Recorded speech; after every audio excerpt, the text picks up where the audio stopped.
Cokro Manggilingan itu kalau di dalam diskusi-diskusi yang kita perluas gitu, artinya kita meneliti ataupun mengeksplorasi siklus-siklusipun. Misalnya ada pejabat yang baru saja terpilih, kemudian beliau menentukan satu program 5 tahunan, 10 tahunan, dan lain sebagainya. Meneliti yang Jawi itu yang dilihat pertama adalah bagaimana korelasi antara jagat alit kita ini dengan jagat ageng. Kalau mungkin bagi dunia modern itu jadwal itu begitu rengketnya gitu sehingga tidak memperhitungkan bagaimana siklus alamnya. Di dalam peradaban Jawa sejak zaman dahulu ratusan tahun yang lalu atau mungkin hampir 1000-an tahun yang lalu itu sebetulnya kedua siklus ini diperhitungkan sekali. Salah satu contohnya misalnya siklus sungai. Semua sungai itu punya siklus semacam siklus banjirnya gitu. Atau siklus bandangnya. Jadi banyu bandang. Ada satu pembagian waktu yang sangat besar yaitu kali namanya. Jadi Kali Sworo, Kali Yuga, dan Kali Sengoro. Nah, kalau Tide, kalau Bendu, dan kalau Sudo ini itu di bagian yang ketiga, periode yang ketiga, yaitu Kali Sengoro. Kali Sengoro. Mengapa disebut Sengoro? Karena kali yang ketiga ini mengalami masa-masa kolonialisme, penjajahan kalau ingin sampai sekitar 300 sampai 500 tahun lah, monggo terserah. Analisisnya gitu 300 sampai 5. Maka itu disebut dengan atau Kali Sengoro. Nah, oleh karena itu menjadi penting bagi kita sebagai orang Jawa di Kala Bendu ini apa saja atau yang kita alami sebagai orang Jawa yang harusnya hamemayu hayuning bawono, tetapi di dalam peradaban yang diteriakkan oleh Eyang Ronggowarsito itu adalah Kala Bendu. Jadi banyak sekali hambatannya. Dan memang iya, mungkin di dalam diskusi kita sebelumnya, orang Jawa yang begitu sangat teliti terhadap siklus kosmos menjadi tidak. Orang Jawa yang tadinya sangat detail terhadap siklus mikrokosmos jagat alitnya sekarang menjadi tidak. Maka yang keluar adalah bebendu terus menerus. Sebetulnya kalau kita kaitkan dengan ahli-ahli fisika dunia modern itu, misalnya Stephen Hawking juga membuat satu rangkaian penciptaan gitu, itu di Brief History of Time itu. Jadi bagaimana, jadi nanti setelah tergelar dalam Big Bang itu, kalau Hawking nanti dia akan menjadi Big Crunch. Kalau tadinya Big Bang, ledakan yang terhambur, kemudian nanti di ujungnya nanti akan terjadi satu Big Crunch. Jadi gulungan besar seluruh jagat raya akan kembali menjadi titik awalnya materi ya. Jadi kalau di dalam fisika kan begitu. Jadi satu titik partikel kecil kemudian terjadi Big Bang 13 miliar tahun, kemudian nanti Big Crunch-nya dikembalikan menjadi satu titik kembali. Itu kalau dan yang bagi kami atau bagi kita orang Jawa itu juga satu hal yang lucu ya sebetulnya. Kok bisa ya pendekatan fisika murni kok sama dengan gumularan gumulunging jagat misalnya.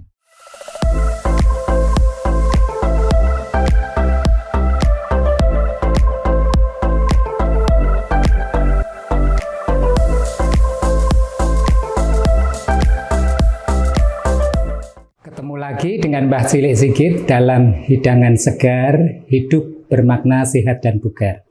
Kali ini kita akan sampai di topik makna hidup episode yang keempat. Nah, makna hidup episode yang keempat ini kita akan membahas terkait falsafah Jawa yang kita kenal dengan Cokro Manggilingan. Nah, untuk ini falsafah orang Jawa, tetapi juga sudah menjadi falsafah orang Nuswantara ya. Jadi tentunya ini akan kita bahas, kita akan supaya menjadi kita ingat dan kita bagaimana menyikapi hidup kita dengan berpedoman atau memahami adanya falsafah ini. Nah, kali ini kita akan kembali bersama kita adalah Ki Herman Sinung Janutama. Ya, selamat siang Ki. Selamat siang. Terima kasih atas kehadirannya Ki Herman di bincang kita ini bersama teman-teman Mbah Cilik Sigit tentunya. Kita akan membahas tentang Cokro Manggilingan ya Ki ya. Ini sebagai pandangan orang Jawa ya Ki ya. Nah, kita kan tahu ya kehidupan itu kan dinamis ya. Kemudian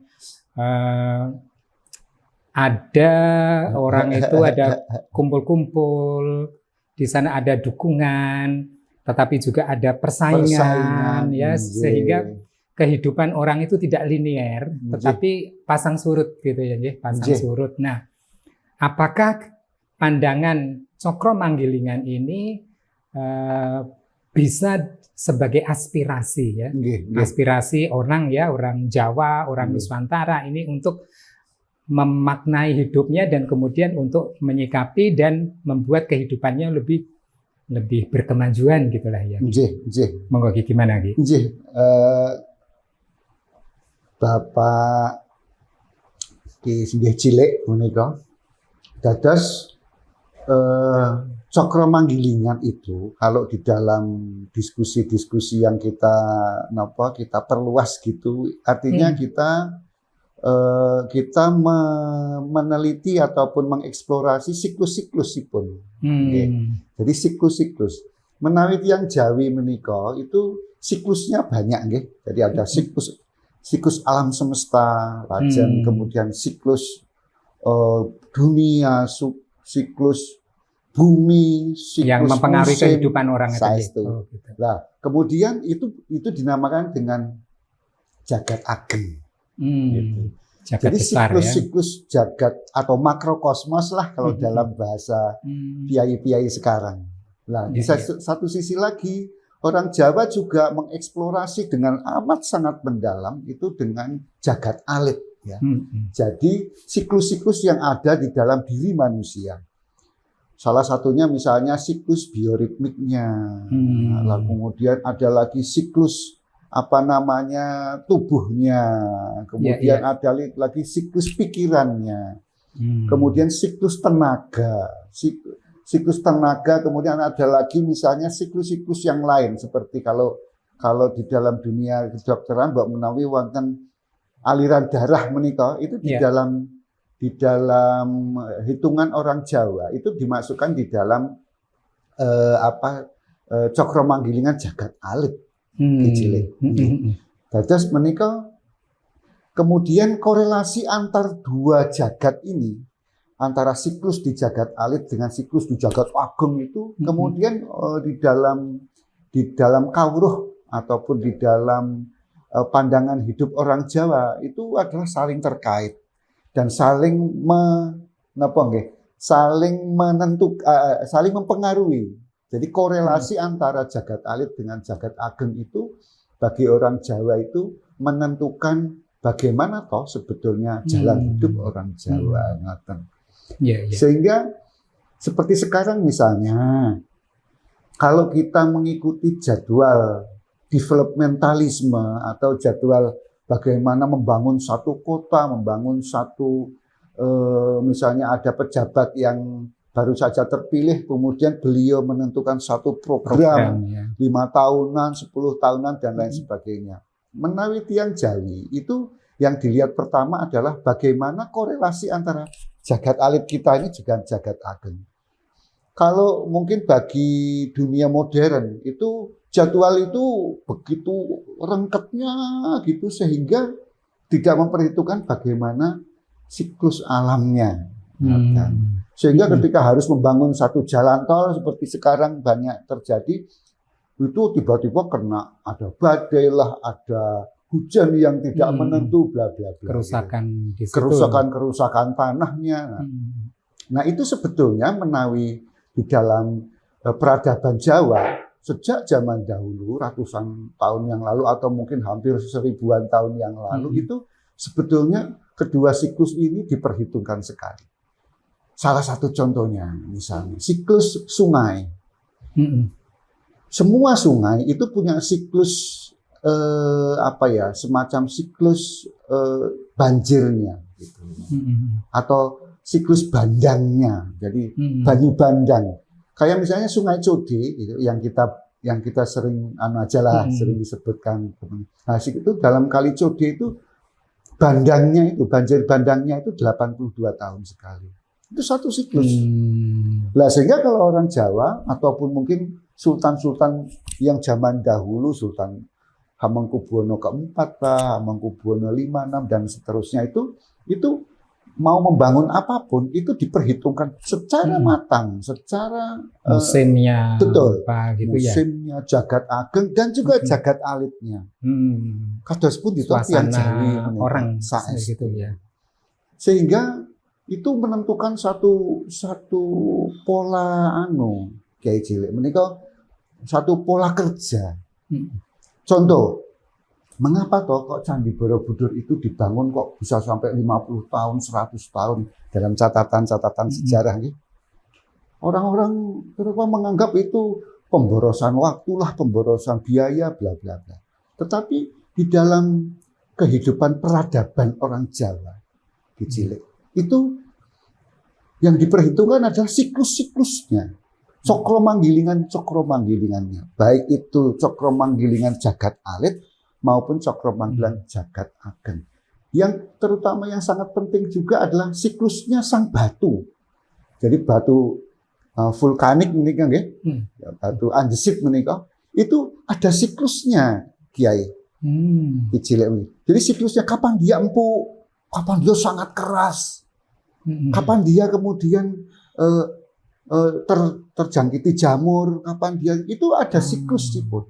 Maka ketika orang Jawa membangun Candi Borobudur, salah satu contoh candi yang paling sensasional lah ya, mereka itu dilihat dulu siklus batunya. Begitu batu sedang pada siklus di bawah, empuk-empuknya, wah itu diukir demikian rupa sampai detil-detil sangat halus. Kemudian ketika dia melewati siklusnya itu ditinggalkan. Sudah apa anane. Kadang-kadang ada yang baru separuh, kadang-kadang ada yang baru coretan-coretan, ditinggal. Begitu ya. Maka pembangunan satu candi itu bisa 100 tahun, 90 tahun gitu. Lah, itu yang membuat kemudian mungkin logika modern menikah kan tidak membaca itu. Gitu. Betul. Kita kemudian berpikirnya alatnya kayak apa ya? Kalau batunya keras ya alatnya. Berarti ini borunya kok zaman dulu listriknya gimana, bla bla, pisaunya gimana. Nah, menawi tiyang Jawi mboten. Nah itu. Ada lagi misalnya siklus yang juga hampir sama adalah misalnya bambu, kayu. Bambu itu dicari siklus-siklusnya ketika dia dipanen supaya enggak bubuk itu loh, enggak hancur. Jadi dia jadikan kerajinannya dicari siklusnya, siklus jagat agengnya. Oh, nanti kalau sudah kira-kira November, Desember gitu.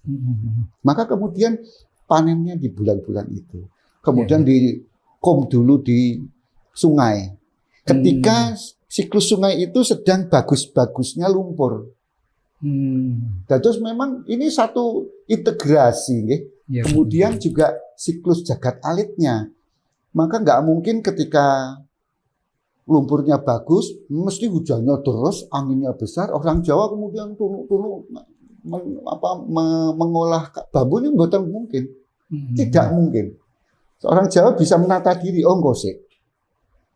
Tunggu waktunya. Betul, saestu. Karena siklus jagat alit juga diperhitungkan.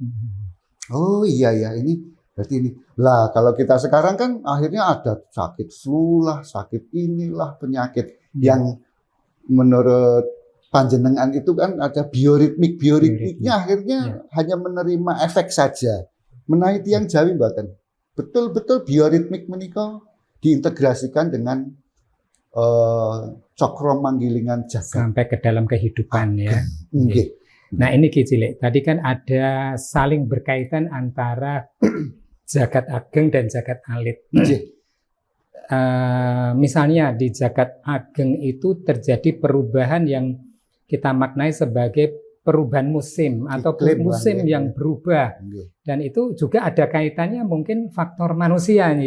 faktor manusia yang melakukan sesuatu yang bisa kemudian mengubah sistem jadi salah mongso misalnya. Betul. Nah itu kan juga mungkin ada kaitannya faktor perilaku orang ya, dan itu yang kita juga harus memahami ya. Betul. Kita harus berperilaku seperti apa supaya tidak mengubah siklus atau yang di jagat ageng tadi ya, ya misalnya ya. Betul Cilik. Terus kalau di Jawa itu sangat, makanya kalau ada istilah misalnya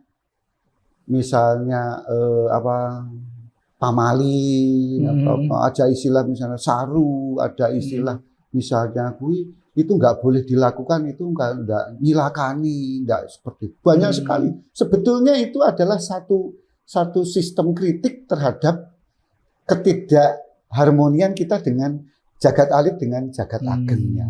Makanya ini nggak boleh inilah.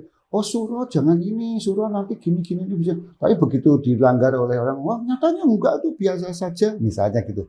Itu berarti hanya dipahami di satu segmen saja yaitu suro. Gitu. Padahal ada satu sistem besar yaitu Cakramanggilingan jagat ageng. Cakramanggilingan jagat ageng itu Cilik menika satu sistem yang sangat detail dan sangat rigid ya. Kayak misalnya memasuki bulan Suro, setelah itu Sapar, Mulut, Bakda Mulut, gitu. Jumatil Awal, Jumatil Akhir, Recep, Ruah, lajeng Poso. Setelah Poso kemudian Sawal, setelah Sawal kemudian Selo, setelah Selo kemudian Besar masuk Suro lagi. Mereka satu ritme yang tidak pernah meleset mereka, sangat rigid gitu. Karena itu menyangkut misalnya pergerakan bulannya, pergerakan mataharinya, pergerakan rasi-rasi bintangnya. Pramila orang Jawa itu sangat komit terhadap terhadap rigiditas atau terhadap kedisiplinan jagat raya. Maka kemudian baru diturunkan kepada jagat alitnya.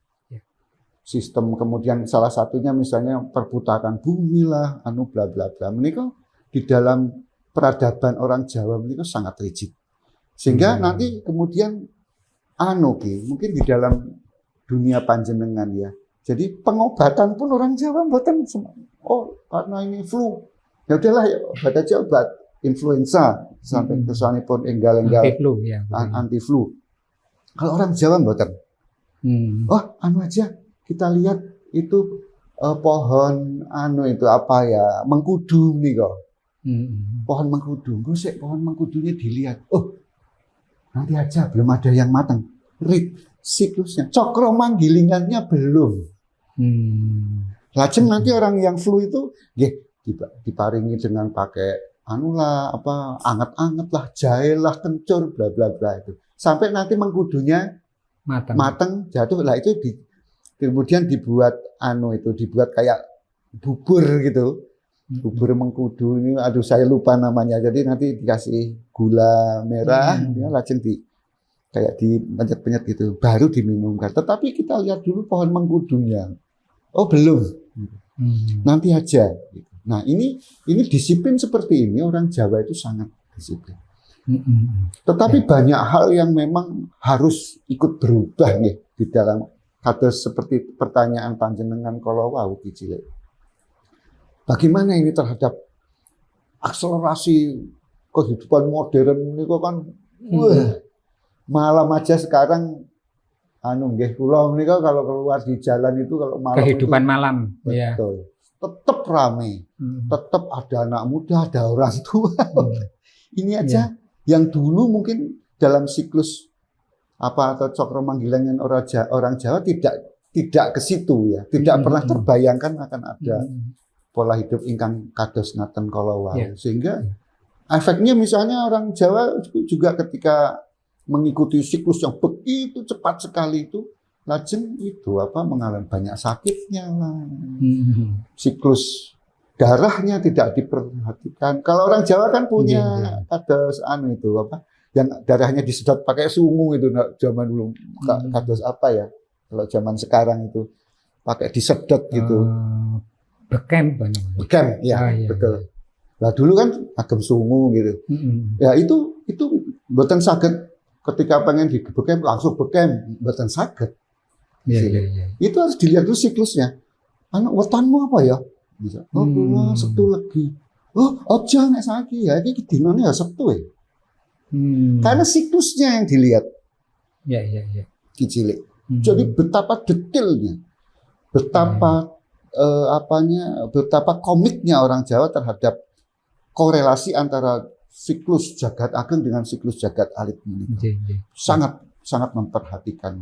Sehingga jantungnya orang Jawa itu sangat dijaga. Mboten gampang mboten gampang. Oh, dijamoni ini biar sehat jantungnya, mboten. Karena itu menyangkut misalnya kapan kalau jantungnya misalnya itu dilihat dulu siklus jagat agengnya. Oh, ojo pas jangan pas di puncak-puncak musim hujan. Kok jantungmu mesti gitu. Atau mungkin waktu minumnya barangkali. Saestu gitu. Itu orang Jawa sangat. Tetapi kan bagi akselerasi zaman modern ini seakan-akan itu kesuwen itu. Wah, udah saiki wae kok ben ngene ben ngono. Iki jadwal pembangunannya udah begini, jadwal acaranya udah begini. Lah, menawi tiyang Jawi mboten. Ya. Mungkin di akhir segmen ini kita mau melihat ini Ki.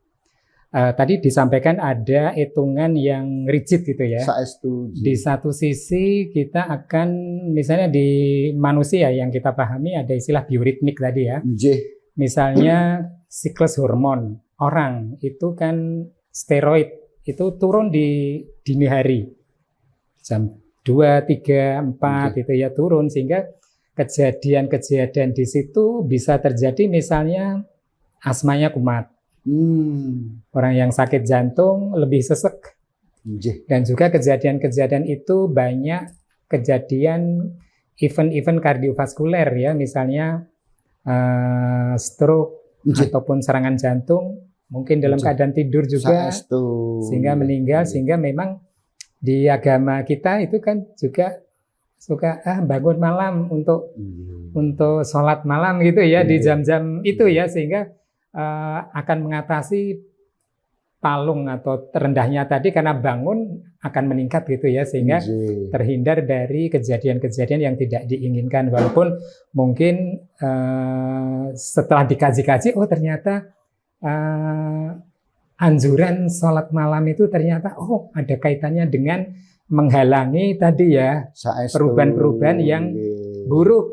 Juga ada kita diminta berdoa kalau nggak salah itu supaya terhindar dari kejahatan malam gitu ya. Ya mungkin ini bagian dari kejahatan malam yang timbul penyakit pada saat malam hari gitu ya. Nah itu kan hitung-hitungan. Nah, Ki, kalau di orang Jawa kan pertanyaannya mungkin jadi kapan ya saya kalau bangun rumah atau mungkin berumah tangga atau apa itu baiknya di kala apa ya? Nah itu gimana, ada nggak? Saestu. Jadi menawi membangun rumah menika kan kalau bahasa Jawanya omah nggih. Jadi kalau itu kita harus melihat 3 siklus, yaitu obah musik ing. Obah musik itu jadi dinamika. Obah musik ing lemah. Dados Ki Cilik menika kita harus melihat ini karakter lemah ini gimana. Maka kemudian orang Jawa harus taat juga terhadap ini garis bujur berapa, lintang berapa, posisinya di mana gitu. Nah, itu obah musik ing lemah. Yang kedua, obah musik ing mana? Jagat alitnya. Saya wetonnya misalnya Rebo Paing. Ini gini-gini. Berarti saya nanti akan membangun rumah. Saya hitung dulu dengan Rebo Paing misalnya istri di Jum'ah Kliwon. Ya nanti di kombinatori, dihitung kombinatorinya bagaimana, kemudian dicake terhadap obah musik yang lemah. Itu. Kemudian yang ketiga yang sangat penting, Ki Cilik, itu obah musik ipun Gusti Allah. Terus menawi saking bahasa pengajian menika af'alullah. Jadi tindakan-tindakan Gusti Allah itu oleh orang Jawa sangat diperhitungkan. Apalagi ketika akan membangun rumah. Karena rumah itu menyangkut ru ya. Jadi ru itu adalah misalnya Mahameru. Jadi puncak pertemuan semua hitungan. Cokro Manggilingan. Menika ada di rumah obah moseing manah lemah kalian Gusti Allah. Terus mboten saged meninggalkan misalnya, oh ini musim haji, musim haji itu kan cuma mboten saged. Oh, itu musim haji itu siklusnya begini. Bulannya yang adalah bulan besar atau bulan apa itu Syawal, biasanya kan nanti di bulan Selo ya. Selo itu Dul Kangidah. Gitu. Jadi setelah Syawal baru nanti tiang Jawi ini tidak haji di sana menjalani bulan-bulan kados Dul Kangidah menika. Dul Kangidah itu disebut bulan Selo. Jadi Selo itu hampir semua karena tidak haji maka dia pertaniannya ya ditinggal dulu deh. Bekerja di kantor juga cuti dulu deh. Bekerja ngangatan menika. Pramila penguasani Selo. Tapi Selo menika juga Selo. Selo itu batu artinya. Artinya itu membutuhkan satu pemuncakan tenaga, pemuncakan pikiran, pemuncakan nopo keman pramila tiang Jawi kedah Selo lan Selo. Itu yang. Jadi misalnya hal-hal seperti itu niku tiang Jawi ini. Nah, salah satu hal yang dihindari oleh orang Jawa maka jangan misalnya kalau menikah ya jangan di bulan Selo lah. Kalau membangun rumah dimulainya ya jangan Selo. Banyak besar saja. Maksudnya itu kan siklus yang tadi sudah selesai, baru datang kondur ke Nuswantara di bulan besar setelah bulan Selo atau bulan Syawal tadi. Jadi barulah dibangun itu menikahnya atau apa namanya membangun dan intinya rumahnya. Supaya terjadi keselamatan. Jadi korelasi yang harmoni dan orang Jawa menjadi sluman-slumun dados selamat. Sluman-slumun menika kalau boleh diringkes dalam bahasa sluman-slumun adalah sokro manggilingan manusianya. Slumun sokro manggilingan jagatnya. Selamat. Sluman-slumun selamat. Jadi korelasi ataupun harmoni antawisipun cokro manggilan jagat alit kita dengan jagat ageng alam semesta menika ujungnya adalah selamat. Baik, terima kasih Ki. Aduh, luar biasa teman-teman. Sahabat Mbah Cilik, kita break sebentar ya, kita lanjutkan kembali.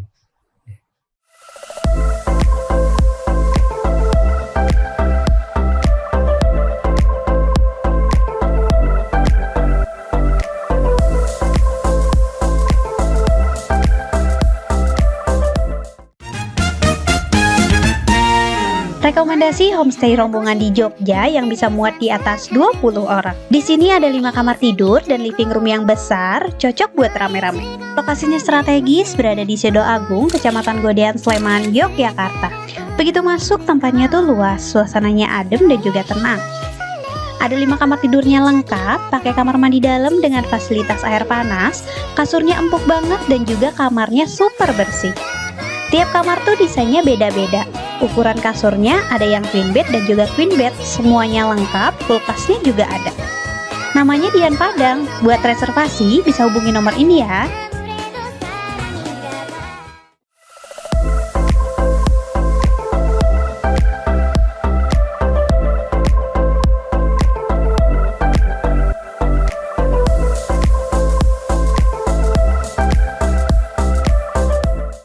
Ya, kita lanjutkan perbincangan kita bersama Ki Herman Sinung Janutama ya, membahas terkait cokro manggilingan. Ya, Ki, kita lanjutkan ya.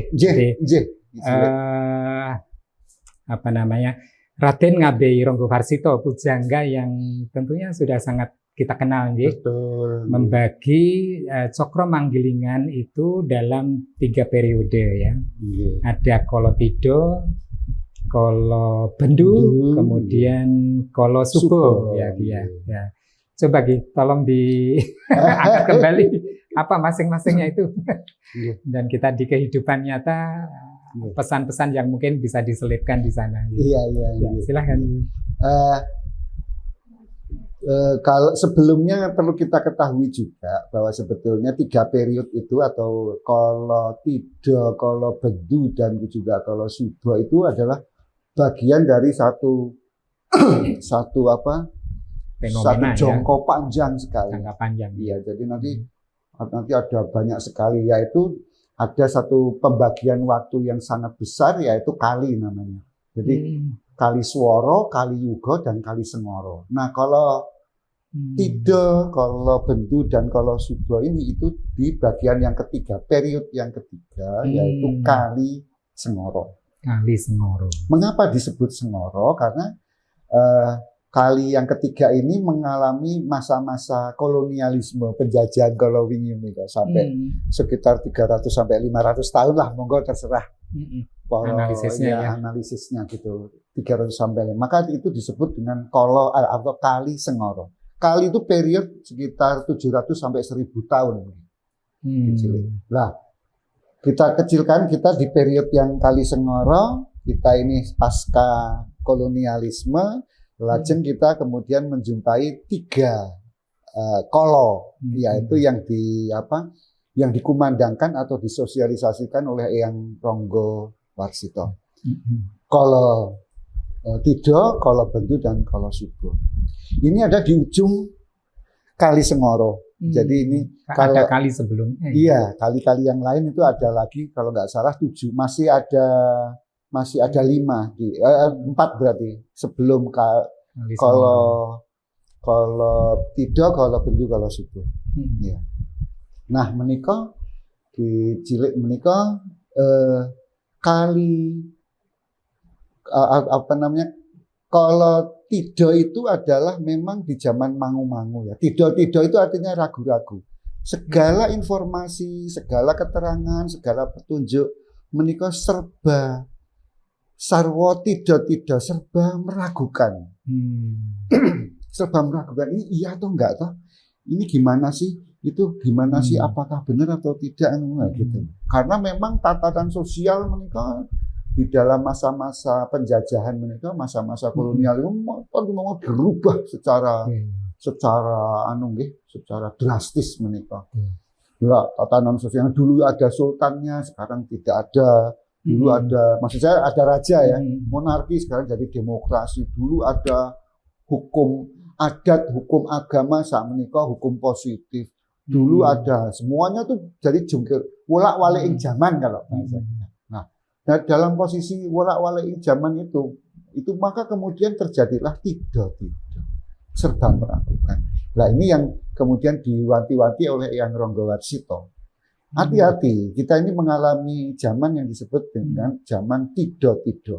Nah, kemudian di tahun sekitar 1870-an menjelang wafatnya Eyang Ronggo Warsito itu kemudian beliau nganggit satu serat lagi yang disebut dengan Kala Bendu. Jadi itu bentuknya satu serat, satu manuskrip Kala Bendu. Kala Bendu artinya memang bebendu. Banyak sekali bebendu itu. Banyak sekali hambatan. Hukuman ya? Iya. Bukan ya? Bukan. Bebendu itu sesuatu yang membuat kita itu tidak beruntung lah. Hambatan. Resisten mungkin ya Pak, resistensi. Atau barrier atau apalah. Barrier. Jadi karena itu juga memang merupakan satu sistem besar yang disusun oleh kolonialisme nggih Pak.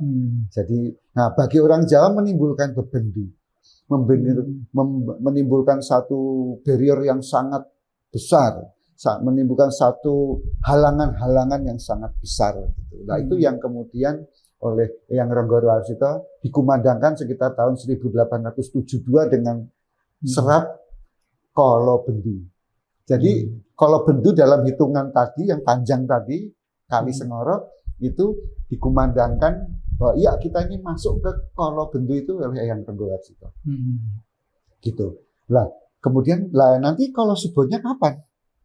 Lah oleh Eyang Ronggo Warsito itu tidak dibuat titiknya. Beliau hanya mengumandangkan, saya ini hanya mengumandangkan Kala Bendu saja. Gitu. Ya, ini dimulai. Gitu. Nah, ini yang kemudian bagi orang Jawa itu yang tadinya sangat rigid, oh ini kalau bentuk, ini kalau tidak, gitu. Kemudian dengan logika-logika modernisme, logika-logika progres dan lain sebagainya itu kemudian mulai ditinggalkan, sehingga tidak lagi ada oh kita mau memasuki misalnya kalau subuh dan jagat. Sekarang bukan menjadi diskusi umum. Sekarang menjadi mungkin ini juga hanya saya jumpai di dalam forum ini saja untuk membicarakan kolo tidak, kolo bendu dan kolo subuh. Nah, oleh karena itu menjadi penting bagi kita sebagai orang Jawa, di kolo bendu ini apa saja yang kita alami sebagai orang Jawa yang harusnya hamemayu hayuning bawono, tetapi di dalam peradaban yang diteriakkan oleh Eyang Ronggowarsito itu adalah kolo bendu. Jadi banyak sekali hambatannya. Dan memang iya, mungkin di dalam diskusi kita sebelumnya, orang Jawa yang begitu sangat teliti terhadap siklus kosmos menjadi tidak. Orang Jawa yang tadinya sangat detail terhadap siklus mikrokosmos jagat alitnya sekarang menjadi tidak. Maka yang keluar adalah bebendu terus menerus. Karena harmoni ini tidak lagi menjadi obah mose ing manah tadi itu. Obah mose ing manah, kalau orang Jawa kan berpikir itu kita berpikir tipe dipenggalih rumiyin. Manahipun pripun. Jadi manah itu adalah tumpuan satu tools of thing ya. Jadi satu perabot di dalam diri kita untuk berpikir itu wonten manah. Pun penggalih rumiyin. Oh lah manahipun pripun. Jadi yang kita tunjuk dadanya bukan di sini. Itu. Nah, pramila nanti tidak saat kalau bendu menika ketika obah musik ing manah, obah musik ing lemah, obah musik ing Gusti Allah itu kemudian tidak terjadi harmoni. Jadi itu kemudian menimbulkan bebendu yang terus menerus. Jadi termasuk Wiltan Caung, cara pandang hidup orang Jawa juga menjadi sangat banyak bebendunya di Cilik. Ya, karena dia tidak ada lagi harmoni yang harus dia susun atau selumun selamatnya itu mboten. Wes mbuh lah pokoknya ini nanti yang penting kita progres ke depan A B C D. Tetapi itu ujung-ujungnya selamat atau enggak niku mboten menika nggih. Iya, betul. Menawa orang Jawa kan mboten. Seluman itu harmoni jagat alit geni harus menghasilkan selamat. Pramila nanti ada satu adat istiadat misalnya selamatan. Yang oleh Clifford Gate itu sangat ditertawakan, apa itu? Selamatan untuk apa gitu. Padahal orang Jawa itu kan plenak-plenik. Nanti ada ininya ya. Iya itu. Itu kan plenak-plenik itu kan gitu. Padahal kita itu satu tujuan gitu. Makanya ya, itu kan nanti kiainya ndongake mugi-mugi ini selamat semuanya begitu. Jadi satu progres itu di dalam siklus orang Jawa itu diarahkan kepada satu tujuan yaitu selamat gitu. Nah, kembali lagi ke kalau tidak, kalau bendu dan kalau subuh itu selamat. Kalau subuh itu selamat. Ki kalau setuju enggak? Jadi kayaknya ya, saat ini kita berada di kolo bendu ya Ki. Kalau melihat bahwa misalnya di tataran atas ini ya, mohon maaf ini, tataran atas itu kan banyak mungkin ada aturan-aturan yang kemudian membuat masyarakat menjadi terugikan misalnya. Mungkin ya macam-macam lah ya mungkin itu yang sekarang tampaknya juga mulai ada perbaikan, tapi masih kita tunggu kelanjutannya ya Ki ya. Amin. Juga misalnya banyak kita dengar ada misalnya orang berusaha tetapi kemudian di sana misalnya contohnya ada suatu perumahan atau apartemen atau apa ya yang tiba-tiba kena pilot. Ya, tiba-tiba yang jadi konsumen dirugikan, terancam kehilangan semua haknya. Tidak ada jalan keluar. Nah, ini kan berarti tidak ada hukum yang melindungi masyarakat cukup kuat ya. Sehingga ini berada di kolo bendu seperti itu. Betul, nah, PR-nya tentunya bagaimana kalau Subo itu bisa dicapai ya. Betul. Tentunya Iya. kekuatan apa harapannya kita kan kalau Subo datang itu adalah nilai-nilai luhur, nilai-nilai yang kemudian yang membawa kemaslahatan, kesejahteraan, keadilan itu diangkat ya Ki ya. Jangan sampai itu kemudian justru dimatikan. Nah, ini tentunya kita semua yang harus bergerak gitu ya, menyuarakan lah gitu ya. Jadi perjalanan ya anunya ya, apa namanya, alamnya orang Jawa, Cokro Manggilingan itu tadi, dari Jagat Ageng ke Jagat Alit, itu memang perjalanan dari Kolo Bendu kemudian menuju ke Kolo Subo. Itu memang pasti mengalami satu perjuangan namanya ya. Mongso Labuh. Mongso Labuh itu zaman apa ya, menjelang satu perubahan itu kan apa nggih? Jadi masa-masa kritis. Iya. Pancaroba atau apa ya? Jadi masa-masa kritis, masa-masa gonjang-ganjing, masa-masa ya, kalau tembangnya gini. Wis tiba mongso labuh. Maka sudah datang masa krisis itu. Labuh itu mau tanam ya biasanya. Iya, labuh. Nah, kalau di dalam dunia pertanian jadinya mau tanam, gitu ya. Mau masuk ke mongso rendeng dari ketiga. Wis wayahe padha ulur jagung. Maka harus ulur jagung. Kinerja ingkang agung. Jagung kinerja ingkang agung. Jadi untuk menyongsong Kolo Subo ini pun orang Jawa dituntut untuk kerja-kerja ingkang agung. Karena kalau nanti jagung itu kalau nanti berbuah ini kan mengalami kembang dulu. Kembang jagung itu kan namanya sinuwun. Jadi sinuwun itu bukan hanya untuk ngarso dalem, tapi sinuwun itu untuk buah dari kerja agung. Buah dari kinerja orang Jawa yang selalu mempersembahkan kinerja ingkang agung. Itu akan membangun satu atmosfer sinuwun ya. Kanggo jagan sadurunge panen pari. Kalau nanti sadurunge panen pari menyambutnya, kalau panen pari anggap aja itu satu Kolo Subo gitu. Yang menggembirakan, membahagiakan, semua orang bersyukur, semua orang berdoa. Kiai-kiainya kemudian mendoakan hasil panennya dibagi dengan baik, dengan sangat adil. Gitu.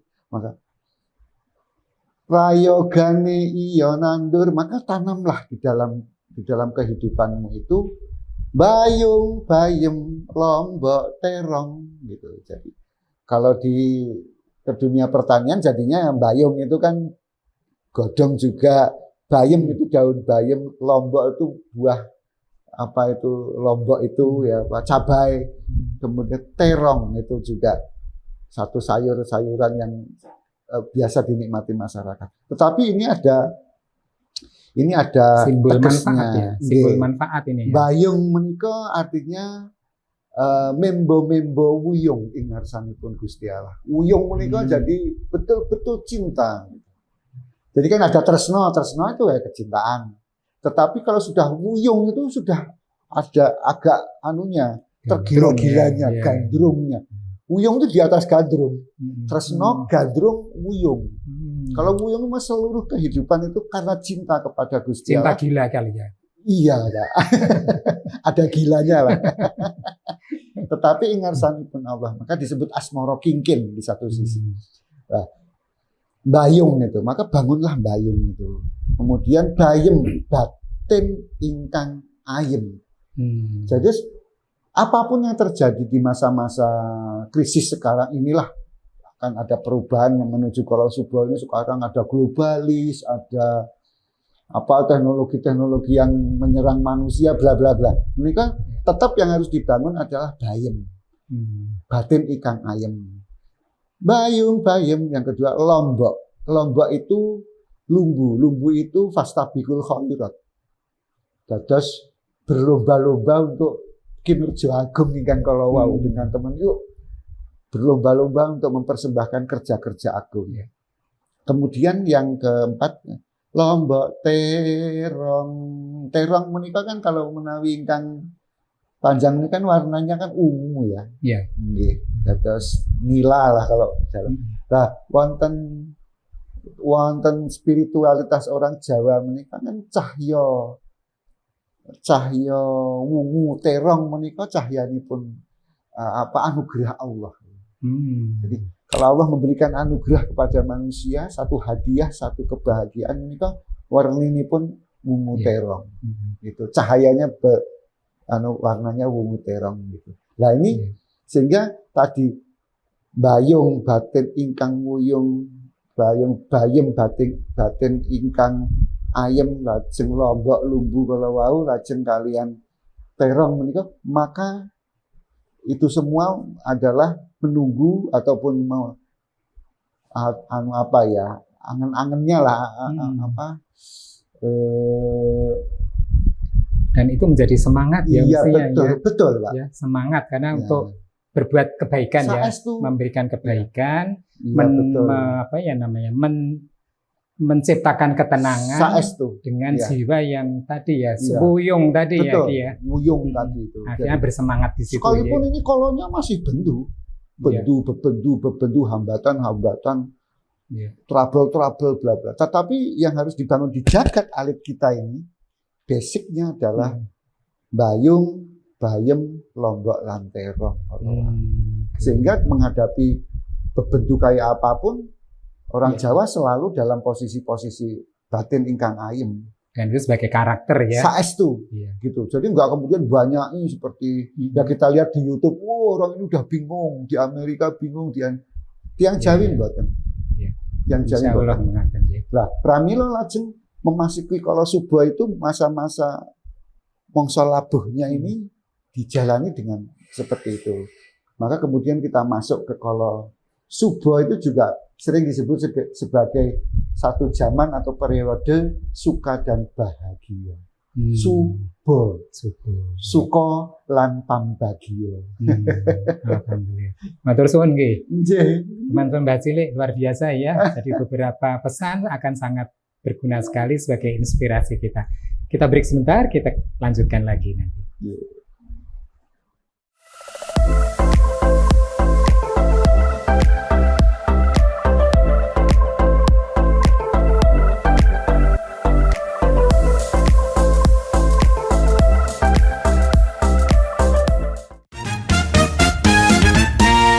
Rekomendasi homestay rombongan di Jogja yang bisa muat di atas 20 orang. Di sini ada 5 kamar tidur dan living room yang besar, cocok buat rame-rame. Lokasinya strategis, berada di Sedo Agung, Kecamatan Godean, Sleman, Yogyakarta.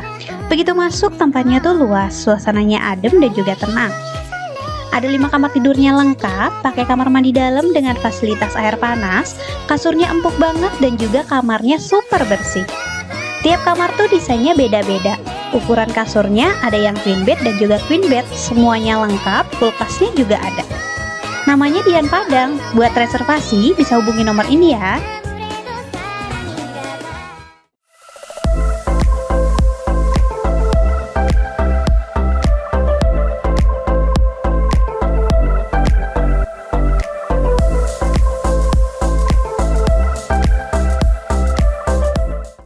Kita teruskan perbincangan kita bersama Mbah Cilik Sigit dan Ki Herman Sinung Janutama membicarakan terkait sang Cokro Manggilingan. Ya. Ki, ya. Tadi kita bincangkan terkait jagat ageng, jagat alit ya. Saya mau menyampaikan terkait jagat ageng barangkali ini ya. Jadi kalau di kosmos besar itu kan ada galaksi, bintang-bintang, dan realitasnya itu ada bintang yang lahir, ada bintang yang mati, ya itu setiap waktu, bahkan setiap detik atau menit itu terjadi, ya. Dan misalnya kehidupan kita bumi ini atau matahari kita yang membuat kehidupan di bumi ini terjadi, kapan matinya itu ya mungkin rahasia Allah ya. Tapi itulah jagat ageng itu juga mengalami Cokro Manggilingan juga ya. Tadi ada lahir, kemudian ada redup dan akhirnya mati. Kemudian di peradaban bumi sendiri Ki, Iya. Kita tahu kalau berdasarkan arkeologi ini ya, Ki, ya, mulai zaman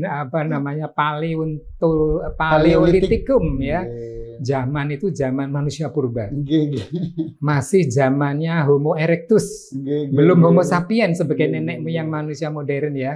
Tapi di situ kan berapa juta tahun yang lalu ya, kemudian akan zaman batu ya. Batu sendiri kan ada batu tua, batu tengah, dan Neolitikum ya, batu baru gitu. Sangat panjang. Artinya di situ mulai di zaman Meso ini sepertinya mulai kehidupan Homo sapiens ya. Setelah periode Homo erectus tadi. Ya, Homo erectus sendiri sebenarnya banyak di dunia ini. Kita tahu di Sangiran ada ditemukan manusia purba ya, itu adalah Homo erectus. Tetapi bukan nenek moyang kita, karena nenek moyang kita konon menurut analisis ini adalah Homo sapiens yang diawali di daerah Mesopotamia sekitar itulah ya. Yang kemudian berkembang di Mesolitikum ya, yang kemudian berkembang ke Eropa dan ke Asia ya, sampai kemudian manusia modern seperti kita ini ya. Nah, ini kan perubahan-perubahan ya Ki ya. Nah, saya ingin pandangan Ki Herman sebagai budayawan dan memiliki keilmuan ahli fisika ini seperti apa Ki, dan kemudian harapan ke depan supaya nanti bisa menjadi aspirasi dan pegangan oleh kita semua untuk ya menata kehidupan pastinya ya. Silakan Ki Bagus Cilik menika ini satu diskusi yang sebetulnya sangat jarang untuk dibicarakan terutama di kalangan teman-teman sederek-sederek yang memang menghadapi pragmatisme hidup Pokoknya nyambut gawe hasilnya berapa, pokoknya nyambut gawe efek bisnisnya gimana, efek finansialnya gimana, kemudian RUU-nya bagaimana, peraturan bla bla bla. Tetapi kalau kita kemudian menjadi satu budaya tiang Jawi ya, kemudian kan semeleh. Kalau semeleh berarti kan kemudian merenung Ya, terus memang ketika kita tiba pada saat-saat merenung, kemudian kita juga misalnya kapan jagat raya ini diciptakan oleh Gusti Allah misalnya. Kalau di dalam keilmuan Jawa itu kan jadi ibaratnya itu diciptakan pertama kali kan dengan sabdanipun Gusti Allah sak napa-napa menika sinabdo atau apa-apanya diciptakan kun lah gitu kan. Kun fayakun kemudian terjadilah. Lajeng oleh fisika modern dihitung kira-kira ya 13 miliar. Ya, 13 miliar tahun yang lalu di awal Big Bang. Kemudian tergelar kan, kalau orang Jawa gumelar lan gumulunging jagat.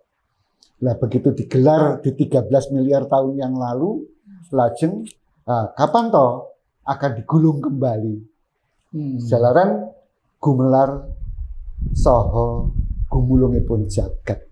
Kalau mau panjenengan menyinggung sedikit tentang gimana kalau siklusnya ada gumulungnya. Pramila itu memang manggiling manggulung. Manggiling manggulung. Ini katakanlah kalau sekarang manggelar dan manggulung.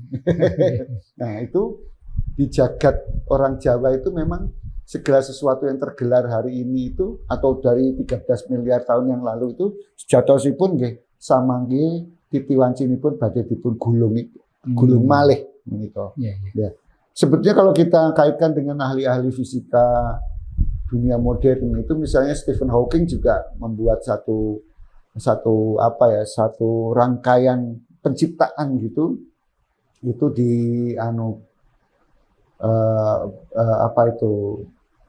Brief History of Time itu. Jadi bagaimana, jadi nanti setelah tergelar dalam Big Bang itu, kalau Hawking nanti dia akan menjadi Big Crunch.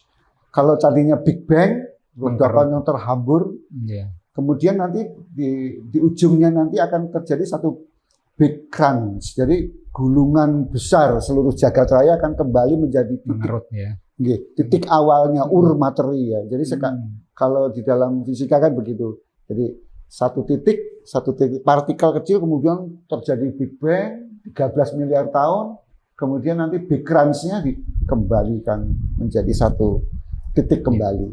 Itu kalau dan yang bagi kami atau bagi kita orang Jawa itu juga satu hal yang lucu ya sebetulnya. Kok bisa ya pendekatan fisika murni kok sama dengan gumularan gumulunging jagat misalnya.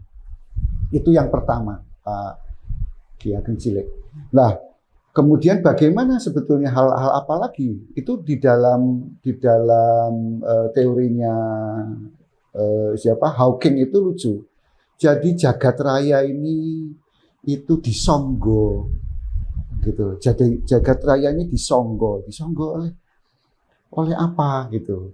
Songgo oleh kura-kura, penyu. Jadi penyu nyonggo jagat gitu. Lah, kemudian Hawking dalam The Brief History of Time itu di bab pertama, baris pertama itu adalah tentang, bagi dia itu adalah mitologi orang kuno. Gitu. Tetapi sesungguhnya hal itu kalau di dalam pandangan orang Jawa, babagan penyu itu, atau babagan kura-kura, atau akupodirodo dalam bahasa, itu adalah menyangkut 4 arah mata angin. Jadi memang selatan itu adalah disebut dengan arah kura-kura. Kalau utara itu adalah arah manuk beri. Manuk beri itu burung lah, atau kalau semacam apa itu manuk beri, atau kalau di barat mungkin phoenix. Nah, kemudian arah timurnya itu adalah naga. Dan arah baratnya adalah sardulo atau singa atau harimau.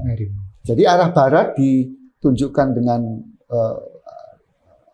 simbol harimau, singa. Arah timur ditunjukkan dengan simbol liong. Kalau orang Cina kan kemudian ada naga, itu kan kita ngertinya di Cina gitu. Kemudian arah utara itu disimbolkan dengan phoenix. Kalau orang Jawa manuk beri. Kemudian arah selatan itu disimbolkan dengan kura-kura. Lah, jadi kalau Stephen Hawking juga meletakkan itu, maka kemudian kalau kita tegakkan gitu, petanya kita tegakkan ini, maka selatan kan di paling bawah, utara di paling atas, timur di kanan, barat di kiri. Lah, di tengah-tengahnya itu siapa? Lah, itulah manusia. Jadi manusia itu kemudian menjadi sentrum dari peradaban itu sendiri. Nah, yang Jawi ngaten menika. Atau meletakkannya di situ. Pramila kemudian proses tadi penciptaan yang dari Big Bang dari 13 miliar, kemudian penciptaan bola bumi itu sendiri adalah di 5 miliar tahun terakhir, jadi 13 atau 4,5 sampai miliar. Kalau untuk gampangannya kita bagi aja 4,5 miliar gitu. Lajeng 4,5 miliar ini 1,5 miliar tahun pertama menikah untuk mendinginkan saja. Karena bola bumi ini kan terbentuk dari satu api juga, atau seperti lahar lah, dengan suhu kira-kira di atas 10.000 derajat Celcius gitu. Lahar sekarang aja kita mengalami lahar sekarang itu baru di 3.000 derajat Celcius. Tapi kalau dulu bola bumi itu betul-betul dalam satu bubur lahar gitu. Maka kemudian untuk membentuk kerak buminya yang sekarang terbentuk kurang lebih 60 km kerak bumi di permukaan gitu, itu kurang lebih untuk mendinginkan saja sampai terbentuk kerak bumi itu 3,5 miliar. Terus dari 4,5 miliar yang 3,5 miliar itu 3,5 miliar itu hanya untuk mendinginkan sampai terbentuk kerak bumi. Lajeng dari 3,5 miliar atau sisanya yang kurang lebih 1 miliar tahun, kan 4,5 kurangi 3,5 miliar, sisanya 1 miliar. Kita diberi bagian yang 1 miliar tahun sampai sekarang. Nah itu kalau kita bagi tadi paleolitik, mesolitik, kemudian megalitik dan neolitik. Lah ini juga akan menghasilkan satu bentangan-bentangan, misalnya di zaman paleolitik. Tentu saja biota itu sangat terbatas nih, karena masih suhu tinggi. Terus kayak Paramecium, lajeng bakteri-bakteri, amuba bla bla bla, itu terbentuk di itu. Lajeng nanti di zaman-zaman misalnya Paleolitikum, lajeng Mesolitikum, lah di Mesolitik barulah bermunculan makhluk-makhluk yang sangat rumit struktur biologisnya, nggih. Lah itu. Kemudian ada lagi masa-masa Jura, nggih, yang nanti terkenal dengan film Jurassic Park. Ya. Nggih. Lah menika kan karena suhu bumi masih tinggi, maka darah penghuni bumi waktu itu harus dingin. Banyak bencana ya. Iya, banyak bencana, ya. kemudian gunung berapi di mana-mana. Nah, maka diperlukan penghuni yang memang darahnya dingin. Reptilia itu kan darah itu dingin. Atau Jura itu, Jurassic Park itu para reptil ini kan juga memang darahnya dingin. Lah, kalau kemudian ketika kita membahas misalnya mbah-mbah kita ini, itu memang betul-betul kan panjenengan kalau sudah sebutkan bahwa kita memang Homo sapien. Homo sapien itu kan berarti sudah berbulu, berdarah hangat. Dia sudah mamalia, sudah menyusui. Nah, terbalik dengan zamannya Jura. Jura terbalik, serba dingin, serba ini, serba itu gitu. Sementara begitu. Nah, masa wis tiba mangsa labuh yang mengantarkan dari zaman dingin reptil kemudian menjadi zaman mamalia ini adalah kala Pleistosin. Jadi banjir. Termasuk banjirnya Kanjeng Nabi Nuh. Itu disebut kala Pleistosin juga. Mereka disebut zaman banjir lah, kala Pleistosin. Tetapi kita juga mundur di sebelum munculnya Kanjeng Nabi Adam. Itu juga ada kala Pleistosin lagi. Jadi kalau nggak keliru itu dalam catatan kami itu ada 2 kali masa-masa kala Pleistosin. Banjir maha besar. Bahkan begitu Nabi Adam dipunutus katakanlah 8.000 atau 10.000 tahun yang lalu, lah ini kemudian terbentuk satu kala Pleistosin juga maha besar di zamannya era Nabi Nuh. Para saintis sebetulnya, saya punya beberapa kenalan para saintis dari Eropa itu mencatat bahwa era Nabi Nuh itu atau Noah era itu ada pre-Noah dan ada pasca Noah. Atau pre-flood ada flood ya, pre-flood dan pasca flood gitu. Jadi bagi para ilmuwan yang sangat tadi cokromanggilingan jagat itu, era Noah itu sangat penting untuk dilihat sebagai titik ya. Titik. Pramila Nabi Nuh ini melakukan catatan Al-Quran kan sampai yuswanya sampai 900 tahun. Karena kan harus ngelantari dari zamannya pre-Noah ke pasca Noah. Dan ditengeri dengan banjir besar juga, kala Pleistosin. Lah menika sebetulnya antara kita dalam kebudayaan Jawa, dalam berbagai agama, kemudian juga dalam catatan-catatan yang sangat yang sangat geologis lah ya, itu yang sangat geologi menika catatan-catatan begitu itu sangat penting Cilik. Karena juga menentukan bagaimana misalnya orang Jawa kemudian menyusun map, peta, ndilor di kidul. Kan kalau kita kan entong ndilor di kidul, entong kan gitu Pak. Entong itu kan nanti dia akan berubah. Entong itu. Padahal itu kan maksudnya simbolik ya Pak ya. Entong itu artinya kita selalu mengukur ini ndilor di kidul. Positioning. Jadi orang Jawa lahir ya, entong itu nanti jadi kubu ya. Jadi kubu. Lah, maka orang Jawa itu menentukan poin, menentukan titik di mana dia berdiri itu menjadi penting. Neng ditakuti berdiri. Kalau kita kan masih, Malioboro itu lor Malioboro itu apa? Oh ya Tugu kan gitu. Tetapi kan itu disiplin map ini juga tidak semua peradaban atau tidak semua bahkan peradaban modern aja tidak punya disiplin map ya dalam kesadaran berpikirnya gitu. Wah aku ini menghadap utara ya. Wah aku ini menghadap ngetan. Itu bagi orang Jawa syarat Pak. Positioning mereka syarat. Nah itu yang kemudian kita juga menjadi begitu nanti tadi Pak masuk mamalia masuk kemudian kala Pleistosen pertama, kala Pleistosen kedua zamannya Nuh, maka kemudian nanti orang Jawa mulailah dihitung kali Swara, kali Yoga, dan kali Sengoro. Yang kita sekarang di kali Sengoro. Pramila dari kala Pleistosennya Noah itu kemudian kepada kita ini terjadi 3 masa yang disebut kali. Kali adalah period.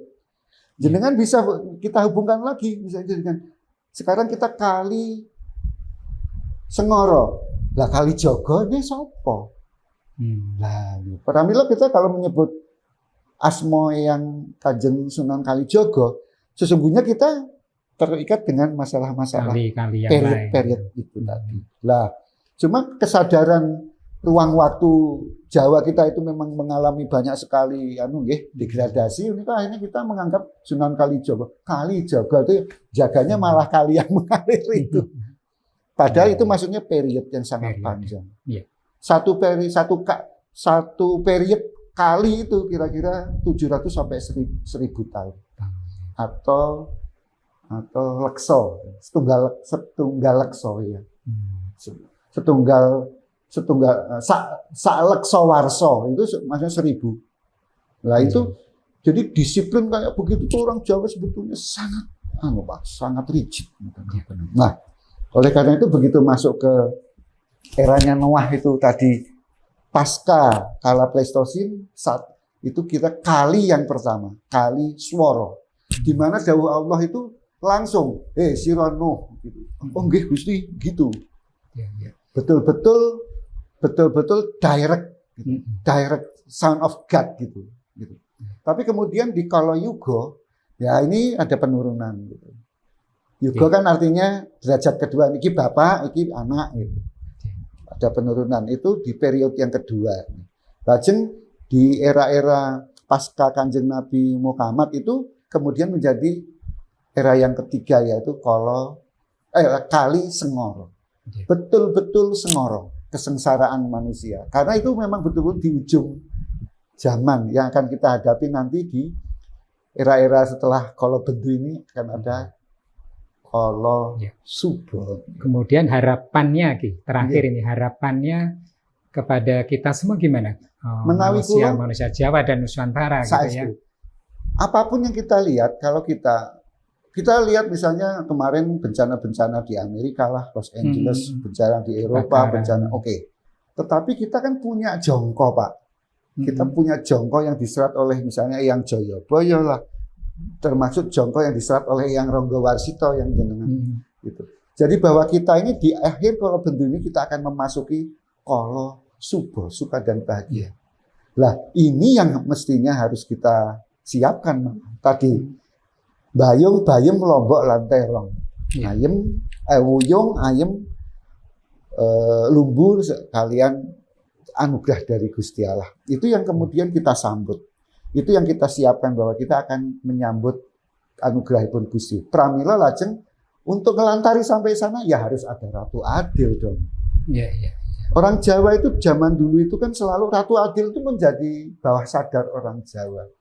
Jadi Ratu Adil tidak kemudian diklasifikasikan dalam mitologi lah, dalam sosiologi negara berkembang, negara tidak harus satu sosok. Mungkin Ratu Adil itu harus setiap orang ya.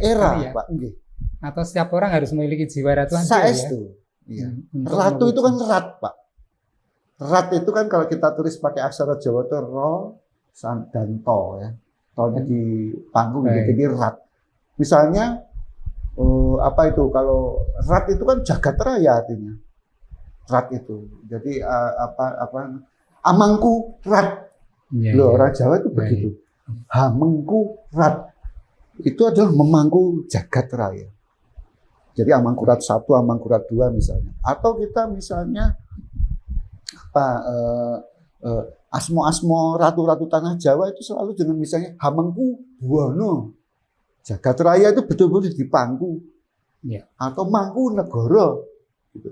Paku alaman, Mangku alam kan gitu. Jadi betapa hebatnya nopo nggih bawah sadar bentukan bawah sadar orang Jawa menika. Bahwa jagat raya itu adalah dipangku oleh orang Jawa. Apa yang untuk memangkunya? Seperti dindok dindok sekaten itu. Endok itu kan telur itu teluer. Nggih. Tigan menika tigaan. Tiga. Nah, 3 jagat menika gitu. Jadi memang data kalau tido, kalau bendu dan kalau subo. Pramila harus disangga oleh empring, paringono kukuh lan kuning, empring kuning. Kalau duluan telurnya bisa agak. Lah itu empring itu apa namanya? Siapa yang nyonggo iman daya mukti tiyang Jawi. Tanpa iman nggak mungkin. Pramila tiyang Jawi menika kena kedah tansah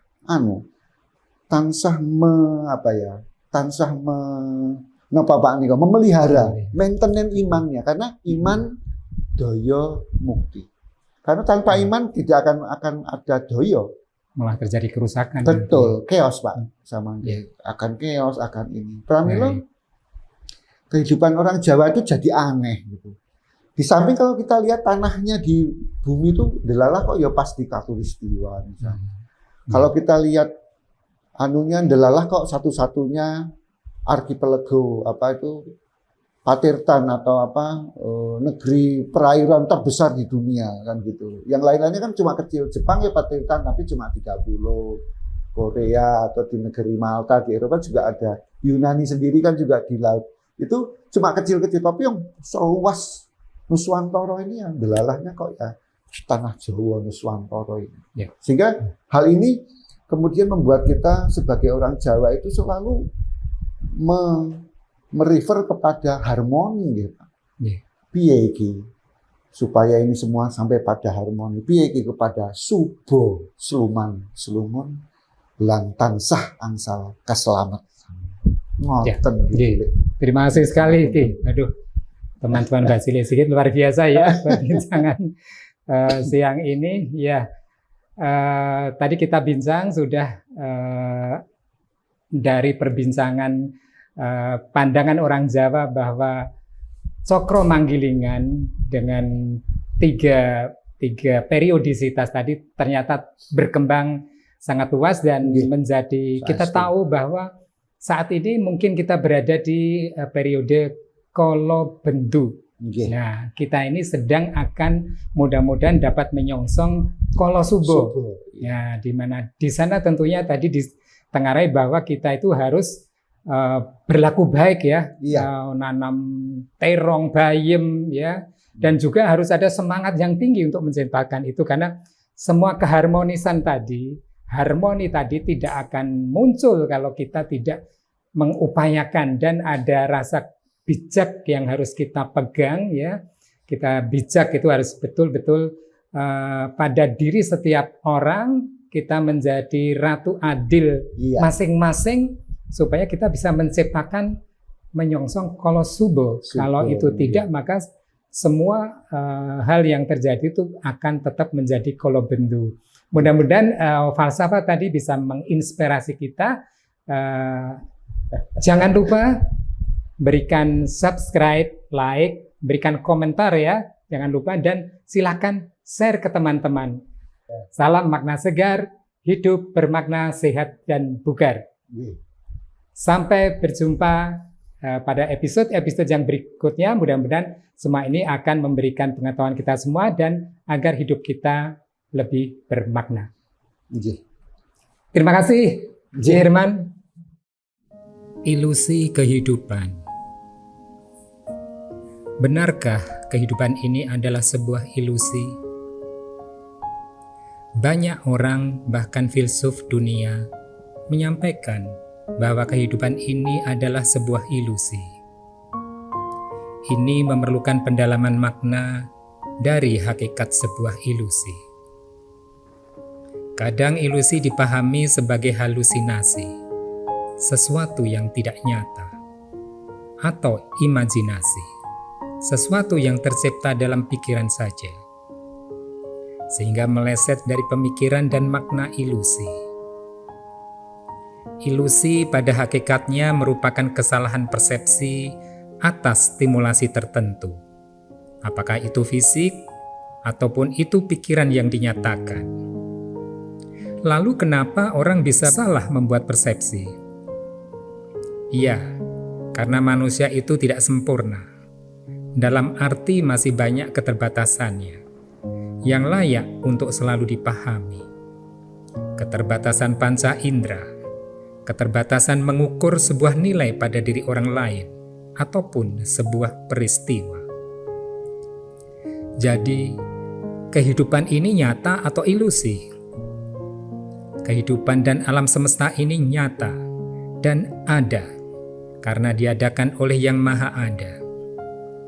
Tetapi manusia sebagai makhluk yang dicipta lebih sempurna memiliki keterbatasan dalam melihat dan menerima realitas yang ada.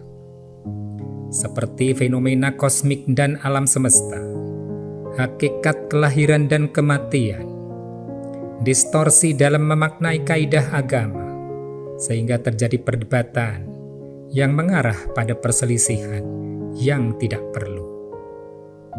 Perkembangan peradaban dan budaya yang kompleks dan majemuk, variasi karakter manusia, semua akan menjadikan ilusi karena manusia hanya bisa melihat permukaannya saja, tidak mampu menjangkau kedalaman yang menjadi kenyataan.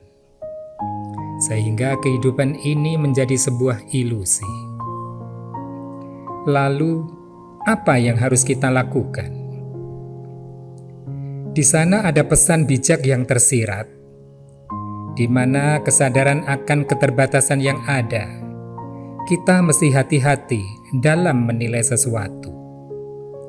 Apakah itu tabiat dan apa yang dilakukan orang, pikiran orang, kesalahan bahkan dosa menurut pandangan umum, kejadian dan kerusakan alam, pun apa yang terjadi pada diri sendiri. Rasa bijak akan muncul melalui penerimaan atas kenyataan, rasa ikhlas menjalani, membangun relasi dan pikiran positif, pelatihan diri, baik mental maupun pengembangan logika, tidak sebatas logika matematika dan geometrik. Semua itu akan mengurangi tebalnya ilusi yang menghalangi untuk bisa melihat kenyataan yang sebenarnya. Manusia dicipta dengan kasih sayang. Dengan tebaran kasih sayanglah kehidupan ini akan menjadi damai dalam kesejahteraan dan keadilan. Insya Allah. Amin. Ya Robbal Alamin. Kodean 27 Januari 2025. Mbah Cilik Sigit.